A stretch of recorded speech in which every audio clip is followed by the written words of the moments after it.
Well, good evening, everyone, and thank you for joining us.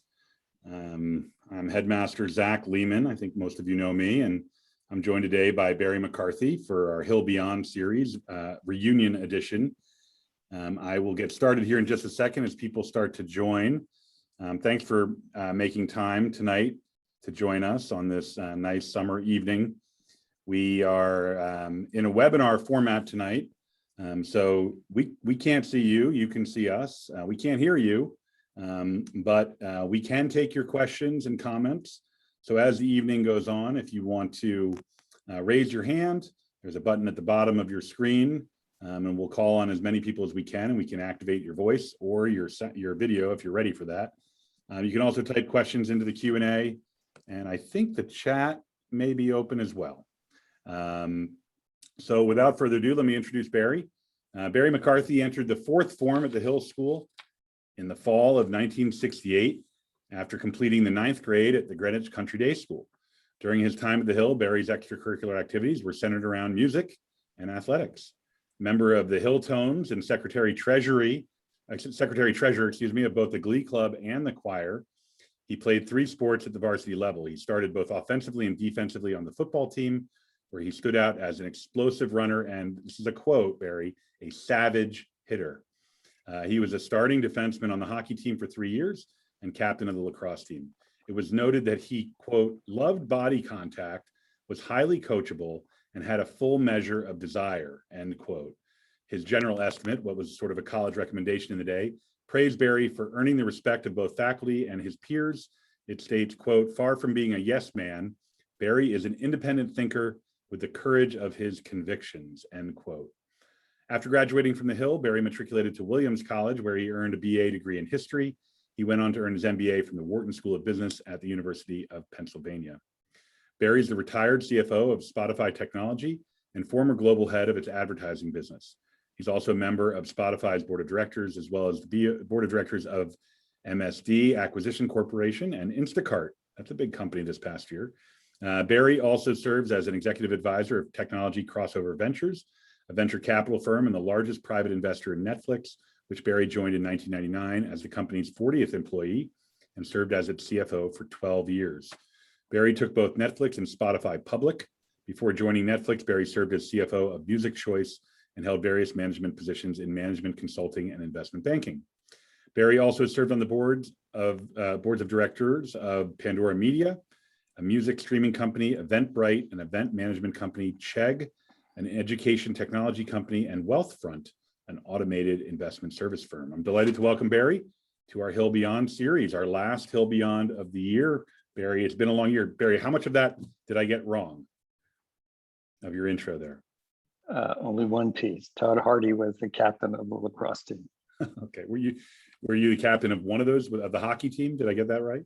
No, I was elected captain of the team, but then I retired from the sport in the spring.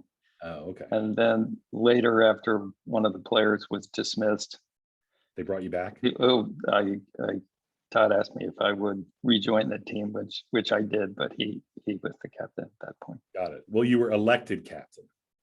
So we'll have Correct. to choose that word. Didn't serve as captain, elected captain. Well, it's quite a resume, both at Hill and after Hill. What was your favorite part of being a Hill student? Graduation. Actually, of all the things I did, it was singing in the choir. Really?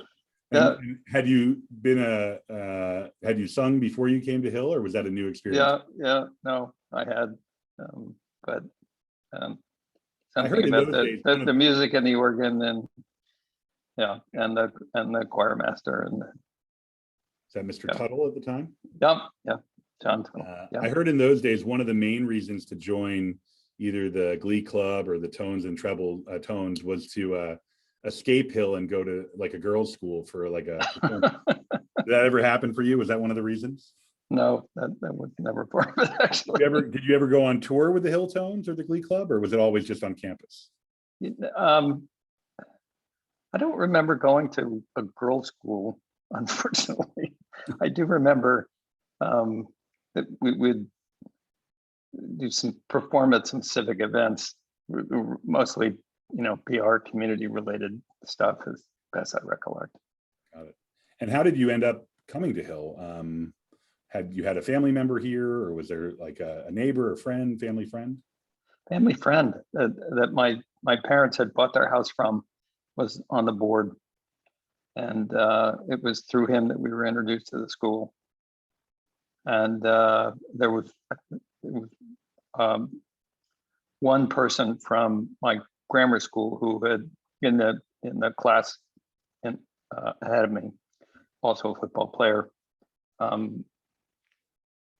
who was at the school at the time. And what was the draw? Granite Country Day, a very good school. So was it the academic? Well, Country Day ended at ninth grade. Okay, So everybody in my class, went somewhere. Got it. And I don't know, I fell in love with the school first time I saw it. Just a visceral experience. Just a visceral experience.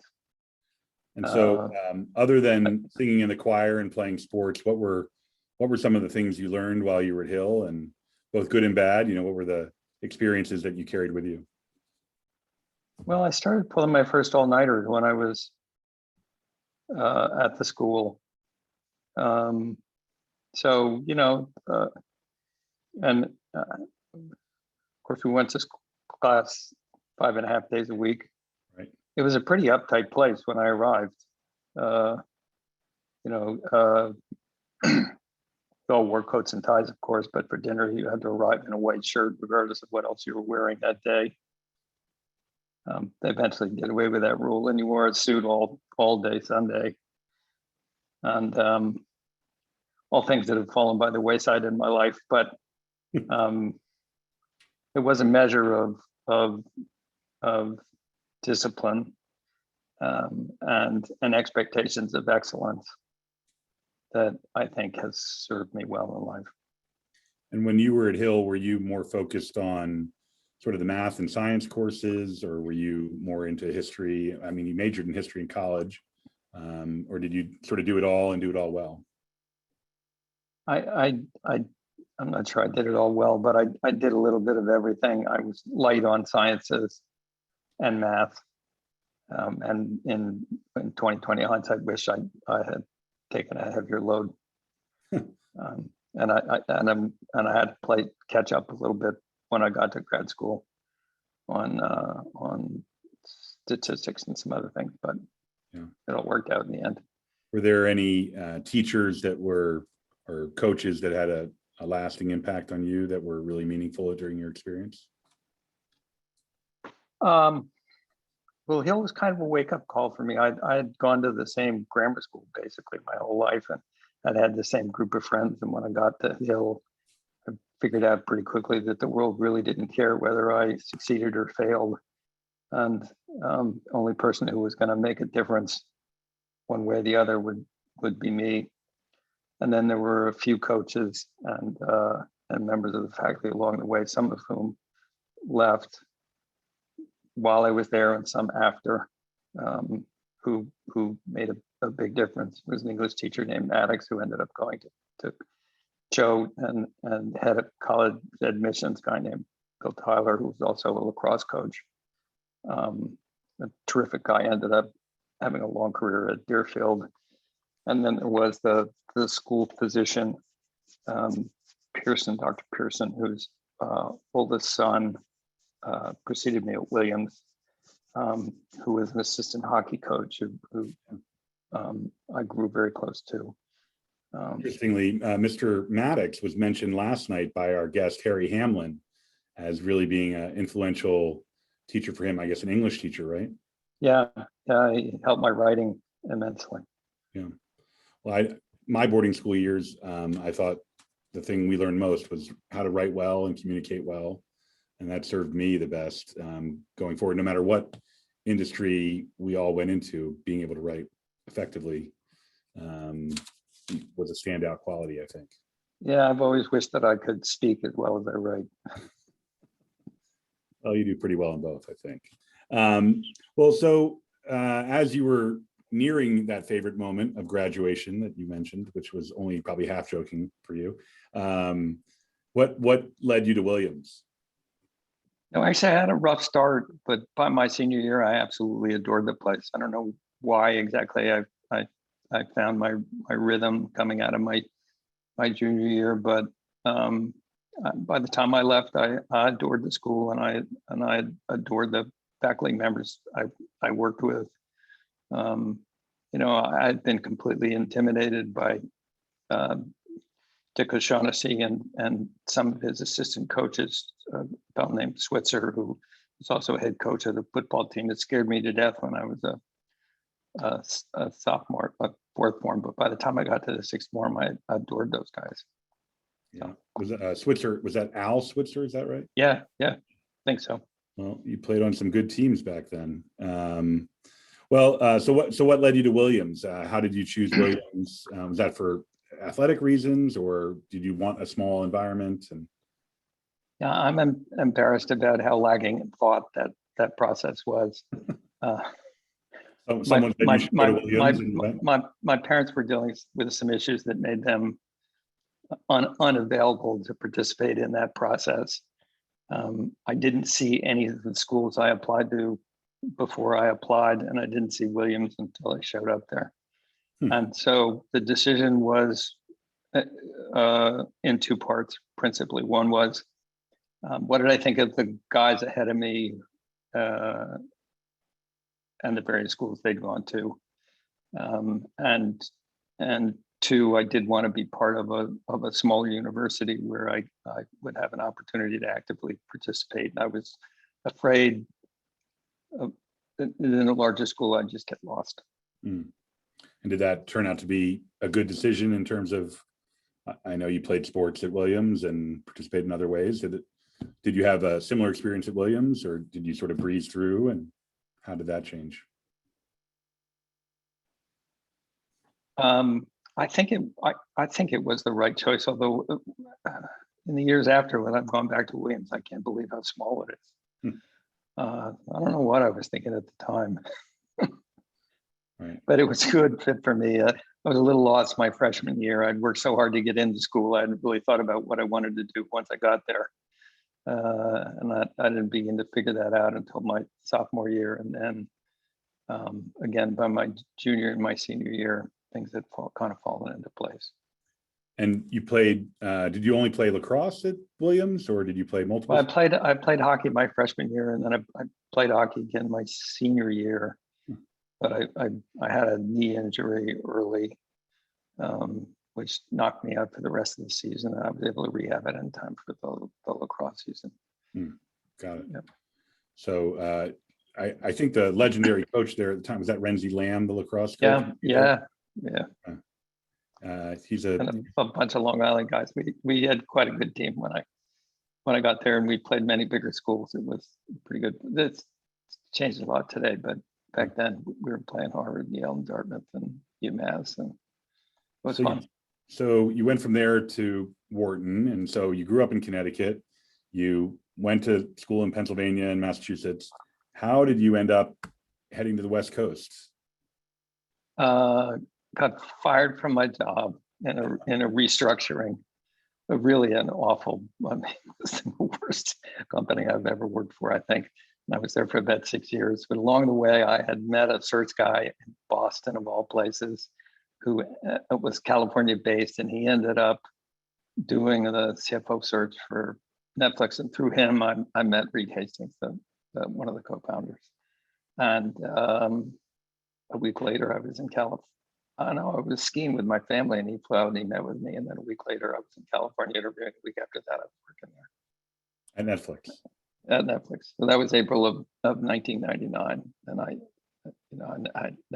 And once I got to the West Coast, I thought, oh my God, if everybody knew what it was like out here, it would be insane. I remember the first time I met you, it's now about 9 years ago. You were talking about how no one wears ties, and you hadn't put on your hill tie in a decade or 2 decades or something like that. But yeah, it seems like a pretty good place to go to work. But Netflix in 1999 must have seemed like a bit of a pipe dream.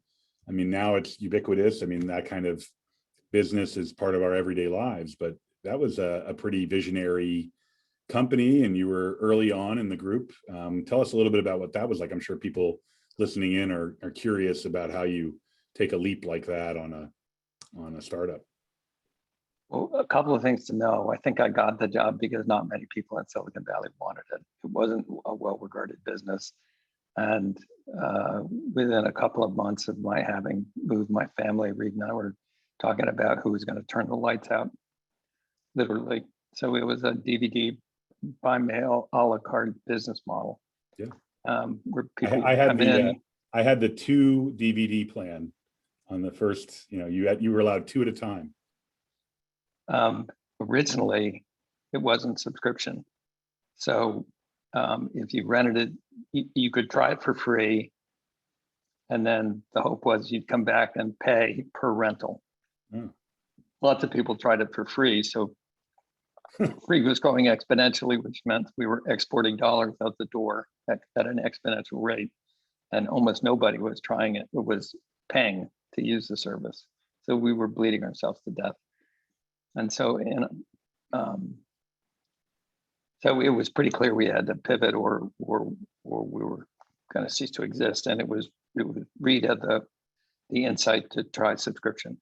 The promise of all you could eat was the thing that unlocked the potential of the business. And then it started to grow dramatically almost overnight. And so with a little bit of linear regression work, you could see where the trend line was headed. And I think when I joined, we were doing 250,000 revenue a quarter, so $1 million a year. And then that year when we flipped into subscription, which was 2000, I guess, we did 5 million of revenue. Then we did 35 million of revenue. Then we did 70 million of revenue. Then we did 150 million of revenue. Then we did 300 million of revenue. Then we just kept doubling, basically. And at what point did you basically put Blockbuster and sort of the home video stores? What point in that trend line was the inflection point?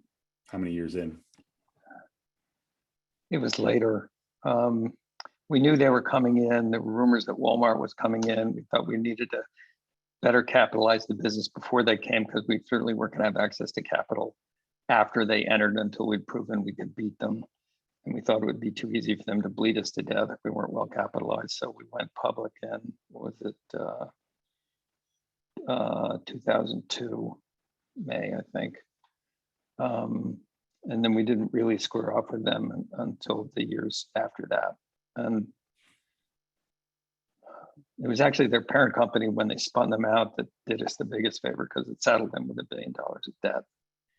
And the thing that bankrupted their business was they adopted a business strategy that was inconsistent with the capital structure of the business.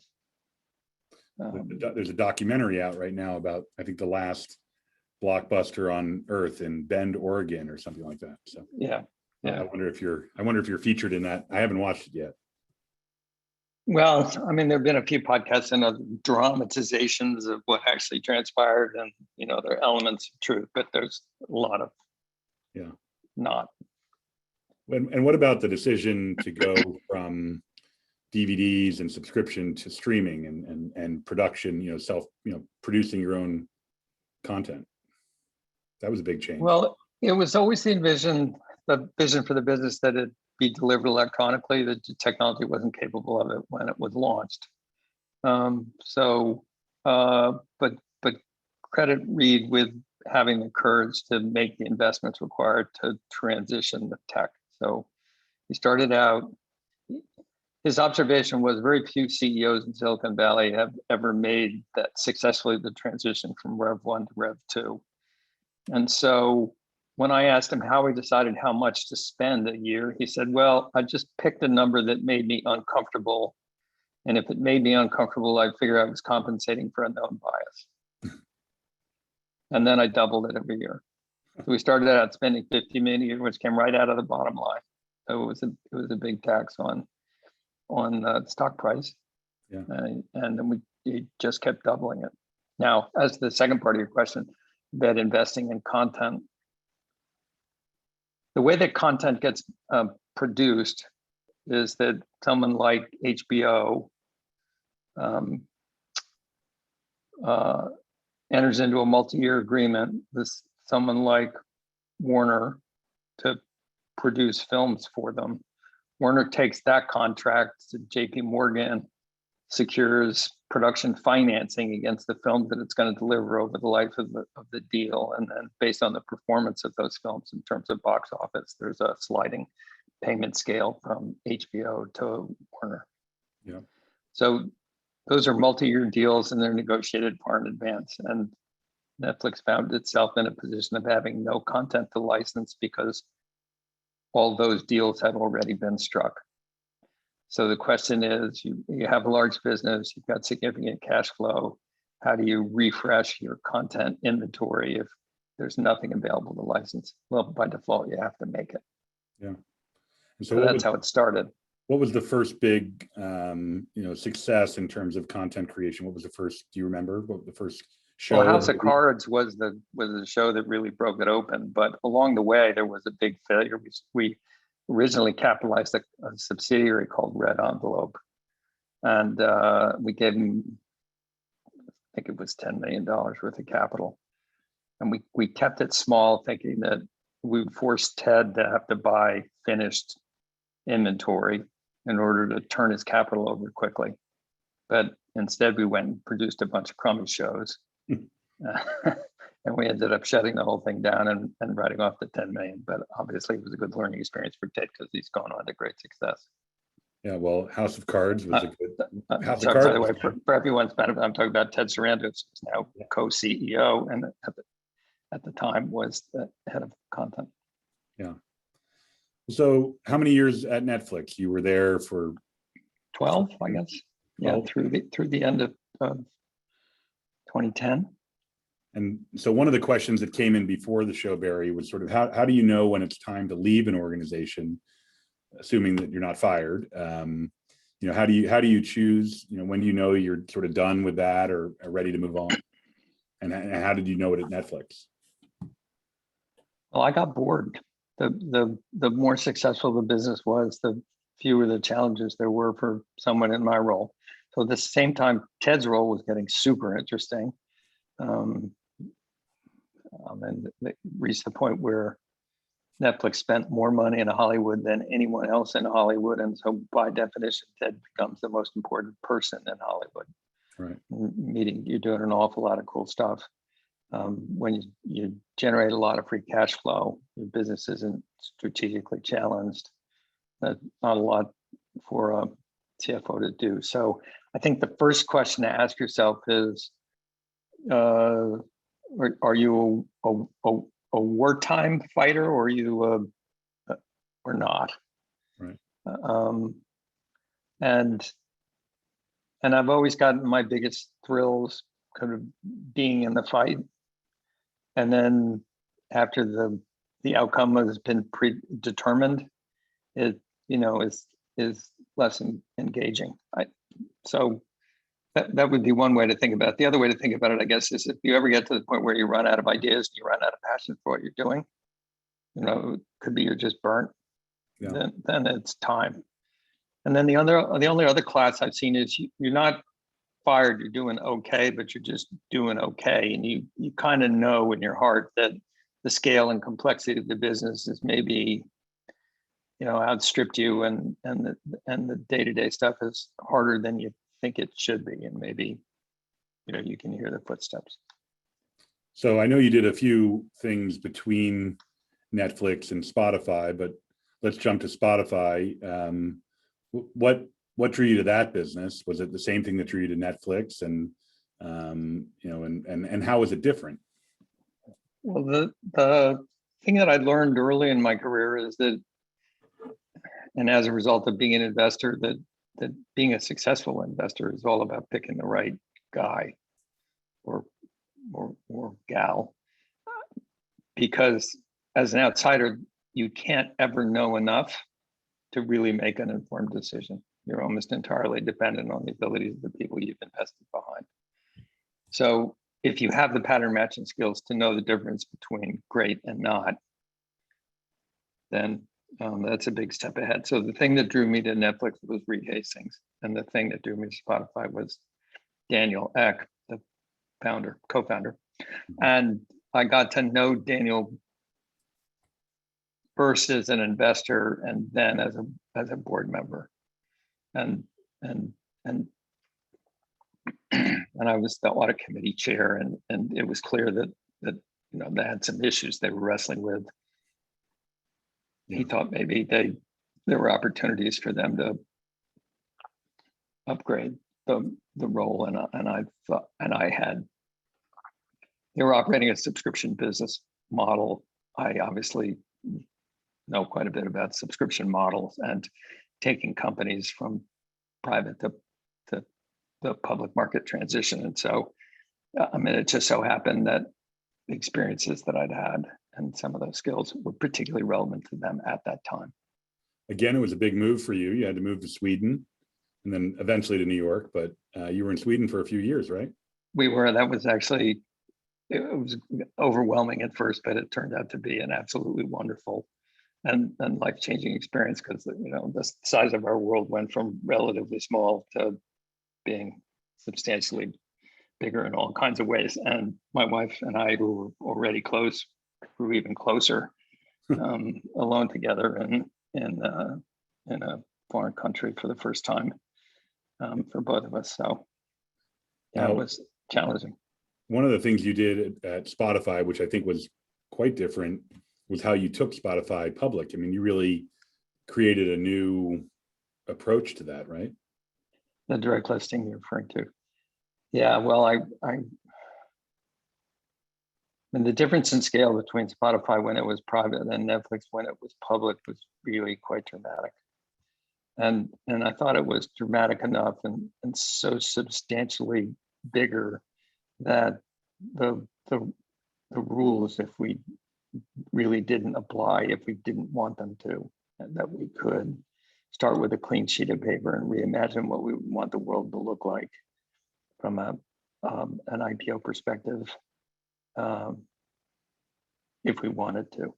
And it was clear that the traditional process was broken in a number of different dimensions. There's really not much disagreement about that. And I mean, you could look at the track record of offerings as compared with what the targeted outcome was, and convince yourself that there had to be a better way. So the scale and success of the business and the ease with which you could understand it created an opportunity for us to reimagine the world. And that was a tremendous amount of fun, I have to say. Yeah, I gotta say, you weren't bored doing that. No, that was really exciting. It was a heavy lift. It took a long time working with the SEC to get the lawyers to figure out first what we wanted to do and whether we could do it, and then negotiating with them the way in which we were going to do it. But it was super engaging. It was intellectually challenging. We never would have been able to do it if I hadn't had the experience first at Netflix and kind of been to the rodeo. Was there a point at which you felt like you were going to give up on that new process? Or points, I would imagine there were times where people told you, this isn't going to work, or you ran into stumbling blocks, and how did you push through those, or take a different path?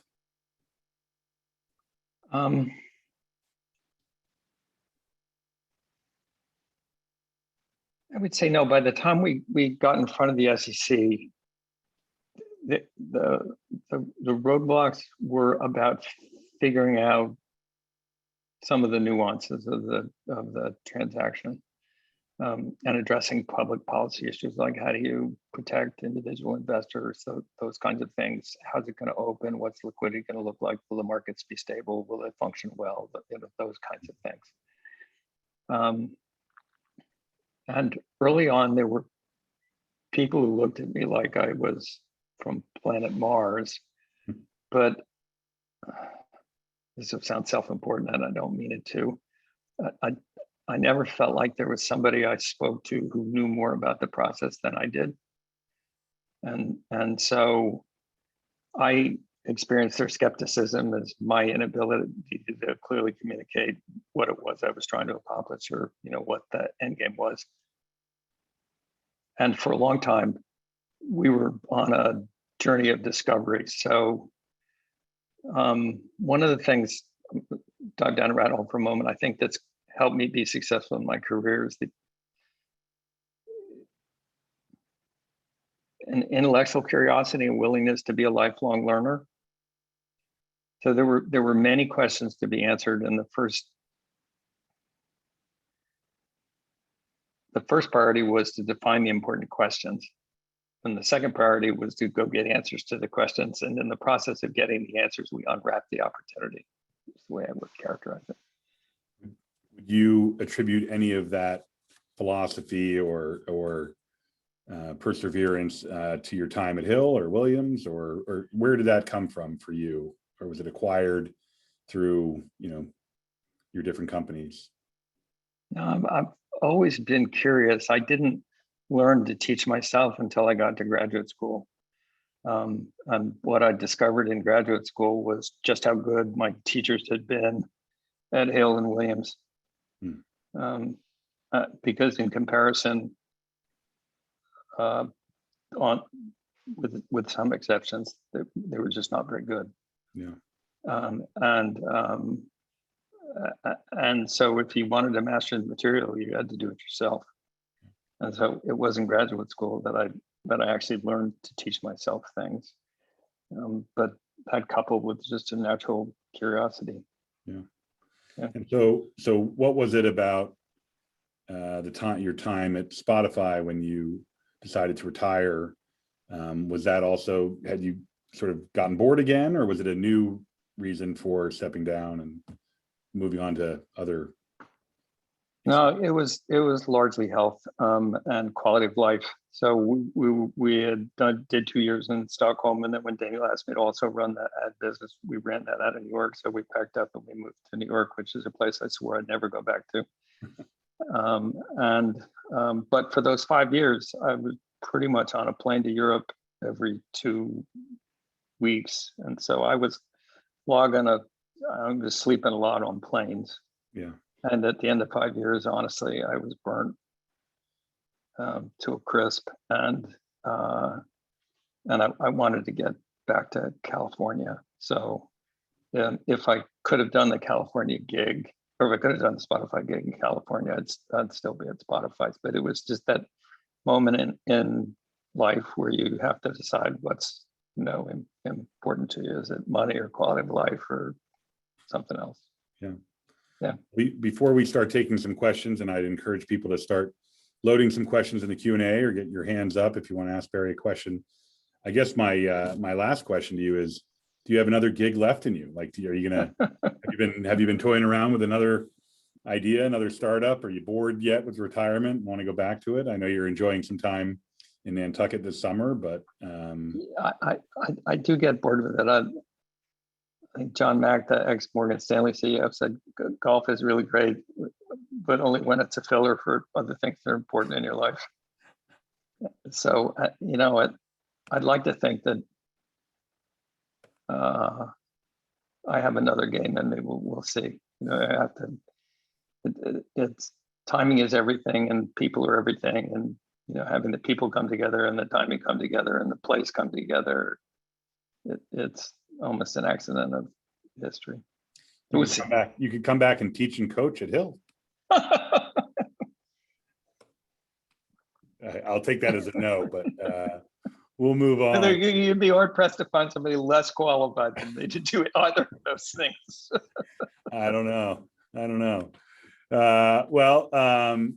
All right. Well, we've got our first question in the Q&A box. And again, if folks want to ask questions, please go ahead and put those in the Q&A box or raise your hand. I think the chat is also on. So I've got a first question from Preston Gordon, a former a Hill alum who went on to play soccer at Franklin and Marshall, and he's he's class of 2016, I believe, or 17. In any event, Preston says, what's the most important thing you learned at Netflix that you implemented at Spotify? You sort of have answered that a little bit, but maybe there's something else. Well, Preston, if I hadn't had the Netflix experience, I would have drowned at Spotify, no question.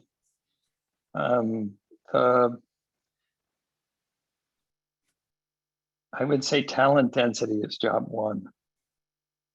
And you have to know the difference between good and not.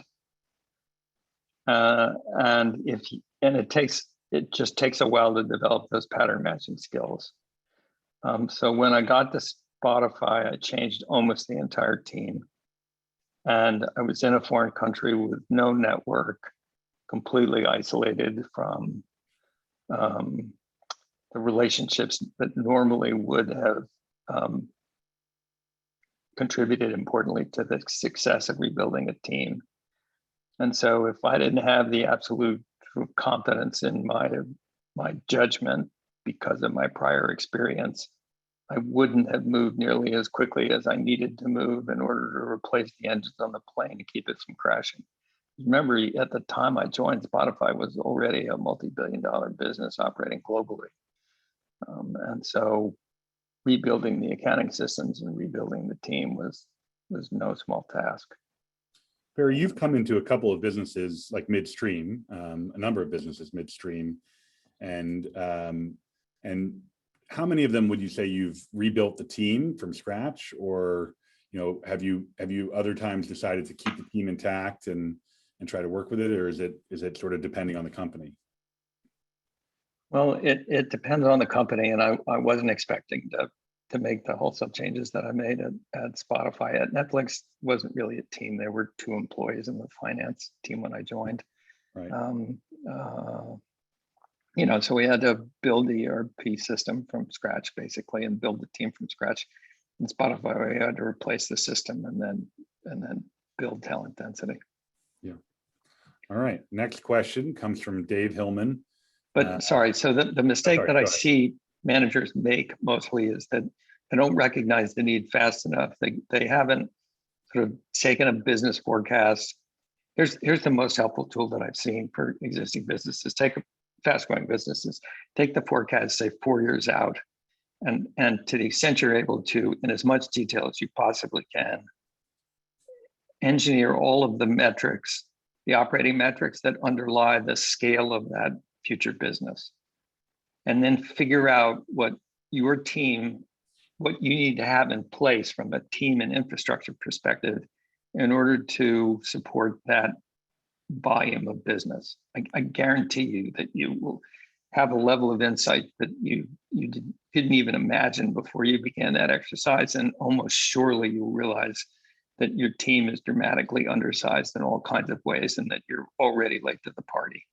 And 100% of the people that I saw fail at Netflix as managers got overwhelmed and became roadkill because they didn't build their teams out fast enough, and the pace of the business just crushed them. And so you have to put in place the infrastructure, begin to build the infrastructure long before it's immediately apparent to you that you're going to need it. Because when the wave hits, you're already walking dead.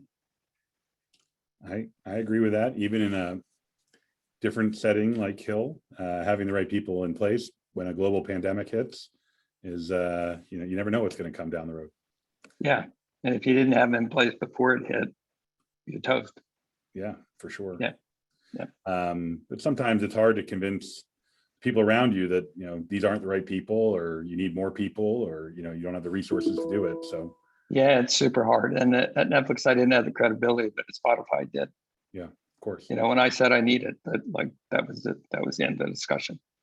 Daniel was super. Now, I was fortunate to have a CEO who supported me. That if that hadn't happened, it would have been a different outcome. But yeah, sorry to be so long-winded. No problem. Dave Hillman wants to know, what would be your advice to a young person with an MBA looking to launch a career in the tech world today?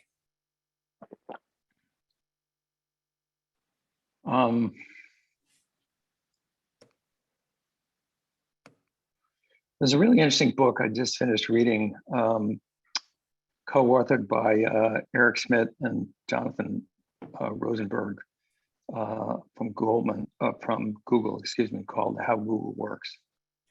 And they talk about this question in a slightly different way, but and I think the conclusions are quite relevant. When you choose a career, their recommendation is that you choose first the industry. and last the company and the role. And the reason I say that is because once you develop, it's very rare in life that you end up changing industries. You might often end up changing companies. And so if all the water is draining from the pool you swim in, you're going to get beached. On the other hand, if it's a big, vibrant, rapidly growing industry, when the water comes in, it lifts all boats. And you can have a long and successful career. So I would first and foremost in tech, try to find an area of tech that's growing rapidly. Good advice. Wallace Gundy, the president of our Alumni Association, who's a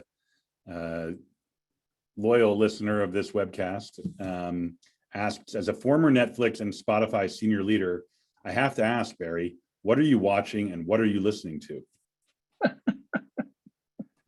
We all need new shows to watch, I guess. I don't watch much. Hardly anything, actually. YouTube videos sometimes. I spend a lot of time reading. I am still passionate about music, and there are a couple of podcasts that I regularly tune into. NPR, the New York Times, The Daily, sometimes the Washington Post, a few others from time to time. What podcasts are your favorite right now? The Daily from the New York Times is my favorite podcast. Cool. All right. Anthony would like to know, or Tony, I guess, would like to know, Barry, how do you see streaming services being used at Hill or at schools like Hill, I guess? Other No than idea. For fun, I guess. I don't know. I would ask you. Well, I have no idea what we have trouble getting world. them. We have trouble getting them to turn them off and focus on their schoolwork, but I don't have a problem with that.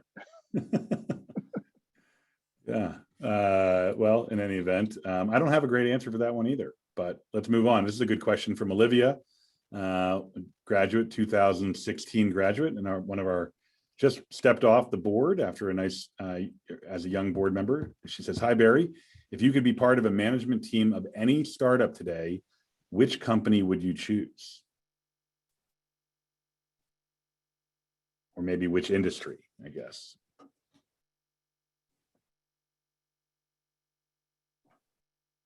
Well, let me talk about being an operating person and choice. I'm not gonna answer the question directly, because I play around in the pond and I don't want to offend anyone who Sure. might not be chosen. But the reason that everybody I grew up with was in the service business. They managed money. They were on Wall Street. They were consultants. They were something else. And they all seemed to be masters of the universe. And I was pretty sure I wanted to be like them. But it really wasn't my cup of tea, even though I tried for years and years and years. But along the way, I'd had the opportunity to develop and own something.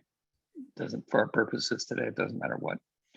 I'm not going to say what because I don't want to sound like I'm tooting my horn. But I was very emotionally attached to it, and I had boundless energy to work on it, and I worked on it nonstop, and it filled my emotional bank account. And that experience led me to understand some number of years later that what I really needed to do was be an operating person so that I could own something intellectually, emotionally, because what I learned being a consultant was your problems, you as the client, weren't nearly as interesting to me as the things that I was emotionally attached to, intellectually engaged with. And so whatever it is you decide to do, whatever team or whatever industry, you have to have some kind of passion for it to really excel at it, I think. Because you can never outcompete someone who's got real passion if it's just an intellectual exercise. I don't care how disciplined you are. You mentioned a couple of times in your choice of companies to go to work for, the importance of the leader or the CEO. Yep. How do you evaluate that? I mean, you talked also about, hunting talent to work for you, but how do you find the right people to work with and work for and that sort of thing? Well, it's a lot more important when you're senior than it is if you're starting out. If you're starting out, you can do it by figuring out what the reputation of the business is. And I would focus closely on trying as best you can to understand the culture. So the book that I described previously, How Google Works, does a fantastic job of laying out very clearly what the culture is at Google, what it's like to actually work there, how they make decisions, how they share information, what personality types they have, how cooperatively they work together, how siloed they're not, those kinds of things. All value choices they make about how they work together as a community. You see that probably amongst boarding schools, right? Different schools have different styles, if you will, different cultures, some dramatically different than others. Companies are the same way. They're very intolerant of exceptions to the culture. So they're all, none of them are rainforests. They're all a monoculture. Like they're like a beautiful lawn. There might be different strands of grass, one school's lawn from another, but every blade of grass is the same. And companies are the same way. So, God forbid, when you choose, you pick a company where, the culture is anathema to you. And you can find examples of dramatically different cultures amongst companies who've had tremendous success. Like Google and Netflix pursue radically transparent cultures, information sharing, those kinds of things. Whereas Apple, incredibly siloed. No such thing as radical transparency at Apple, but you'd be hard pressed to argue Apple hasn't also been successful. So, where do you want to? Are they engineering driven or not? Is it marketing driven or not? And is it math and data driven or not? Yeah. So, figure out what the culture is as a junior person, and by reputation, the CEO. Now, if you're senior, you probably have the pattern matching skills to figure out what great looks like and what it doesn't. Yeah. Okay. Dan would like to know, how did you handle the life versus work balance at different stops along the way? There is no balance. And anyone who tells you there is, it's a crock.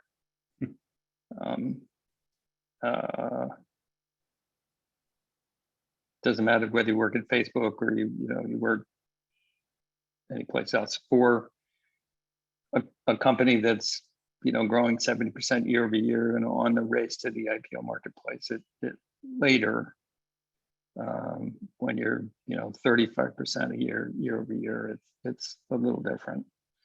Kind of depends on your span of control, depends on the geographic complexity of the business, how many different time zones you're having to operate in, those kinds of things, how jet lagged you're going to be flying one place to another.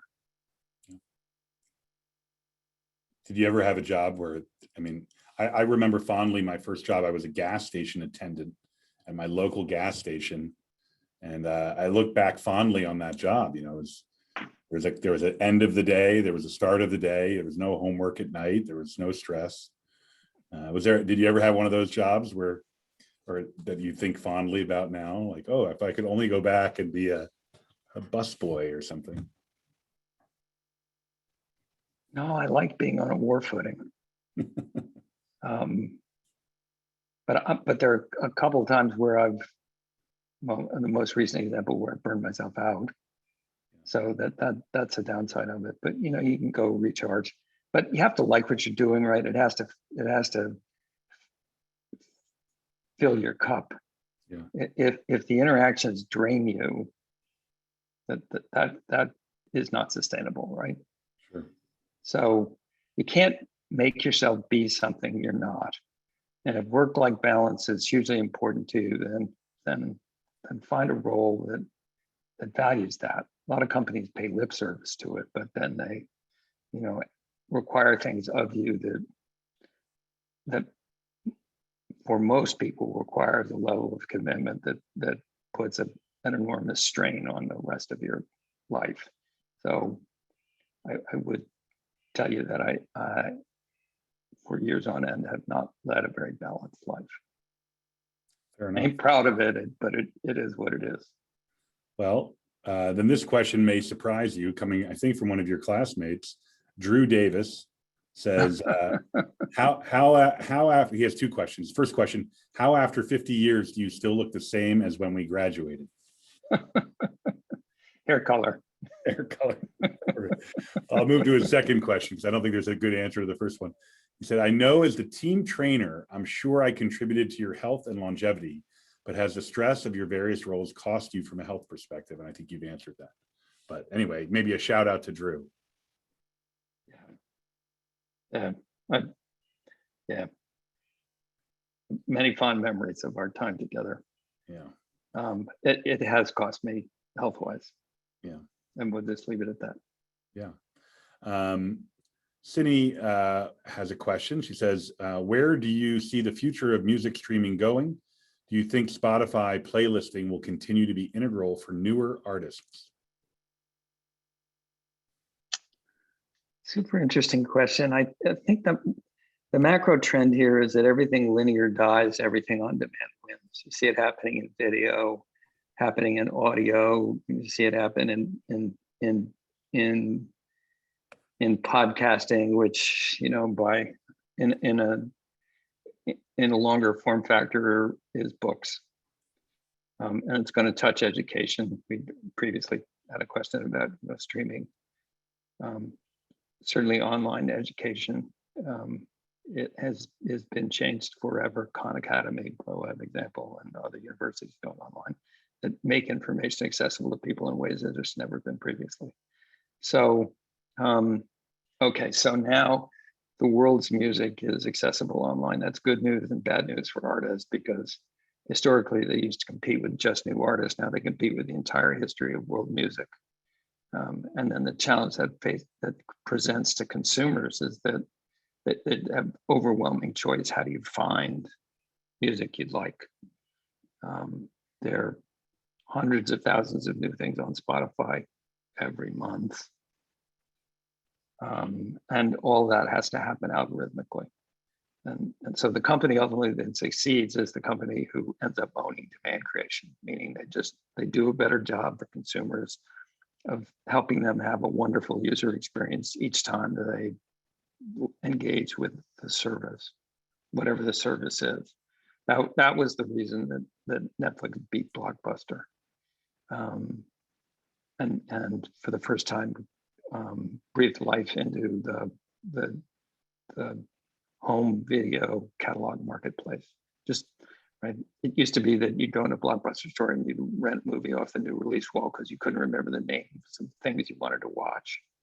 And Netflix made it possible for you to discover stuff you didn't know existed, and the marginal cost of engaging with a piece of content you really didn't like was infinitesimally small. So you would engage in new trial and discovery.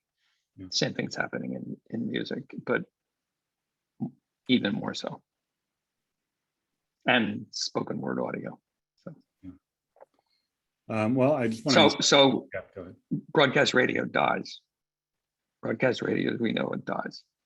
Over the long run, it gets replaced by stream services. Remains to be seen what happens to real-time sports and news, weather, talk. But it's inevitable that model will break and collapse, yeah. I think. Well, we have a little more time here. If any of your classmates want to raise their hand and actually speak with Barry, they can do that. I can make that possible. I have a couple more questions here. First question is, those of us who got into computers in the 60s and 70s were able to create a whole new world. That opportunity is much reduced today. If a kid wants to have the fun of creating a new world and addressing which problem space, are they most likely to be able to do that? I'm not sure I quite understand that last phrase, but sort of how do you see kids developing a new world today if they can't do it in a new, I don't know. That question makes I sense. mean, there are a couple of industries that are in the midst of disruption. We're seeing an enormous amount of money being invested in new technologies. Healthcare would be one, and healthcare outcomes. I'm not talking about the Amgens of the world. I'm talking about the primary care for folks like you and me and our children and grandchildren. And that's all software-driven stuff. And then augmented reality. Facebook spending billions and billions and billions trying to figure that out. And then there's the whole driverless car thing, which is going to happen in our lifetime. And all of that is software driven too. Yeah. So I don't know, there are three big buckets. I read recently that kids being born today will never drive a car.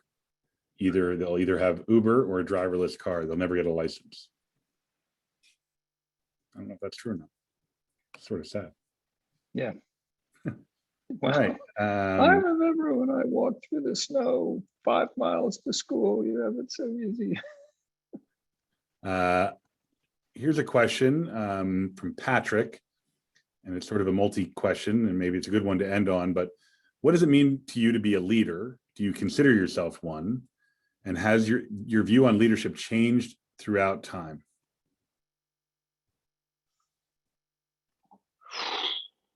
That's a tough one.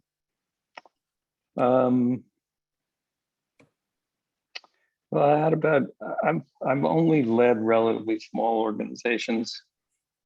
I had about the largest of which was about 1,500 people at Spotify. And I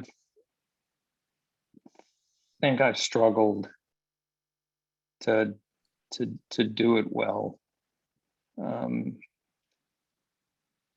I think I benefited from having some good coaches and some bad coaches through time. It's about the ability to inspire people. It's about the ability to put more oxygen into the room than you take out. Certainly know this as head of school. It's about being credible and about being honest, and for me, about being transparent and about being consistent. And the piece of it that I've struggled with, in part because of the cultures I grew up in, which were largely top-down, authoritarian cultures, is the participatory nature of decision making. Like, even if you know where the organization needs to go, like you know the answer to the problem, you have to sell it and you have to build consensus for it. And you have to wait for the collective decision making to catch up with where you want the organization to go. And you need to sell it in so that it has the conviction to commit itself fully to the priorities that you've helped them articulate. And it's that piece of the process which I learned a lot about at Spotify. The culture there was much more participatory than in most Silicon Valley companies.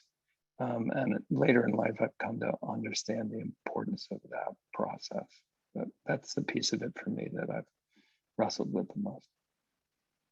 Well, it's a great note to end on, Barry. And I just want to say thank you. You were one of the first people I met in my journey as headmaster here at the Hill, and we've stayed closely in touch over several companies that you've worked at and several countries and cities that you've lived in, and you've always been a good friend, and I've always admired your advice and friendship and support of me and the school. And I know that our students are much better off for your involvement, and I'm glad to hear that it was a good experience while you were here at Hill and remains an important part of your life. I know your classmates are excited to celebrate their 50th reunion, a little bit delayed. Yeah, I can't believe it's 50 already. It's Anyway, the school is lucky to have you. I appreciate your persistent outreach and your reconnecting me back to the school and my roots. And I applaud your success inside of school. So thank you. Thank you, Barry. I hope you have a great summer, and we'll look forward to seeing you in the class of 1971 Garden when you come back for your 50th reunion. We're having a groundbreaking tomorrow. Wonderful. Yeah. I appreciate the leadership of my classmates, Doug and everyone else. So. Well, great. Give our best, Val, and have a great summer. And thanks for everyone for joining us. We have one more event tomorrow night online. We'll have the State of the Hill, which yours truly will be presenting on where the Hill has been, where it is today, and where it's headed. And I hope some of you will join us for that again. Thanks again to Barry, and thanks for everyone for joining us tonight. Have a good evening. Thanks, Zach. See you. Take care.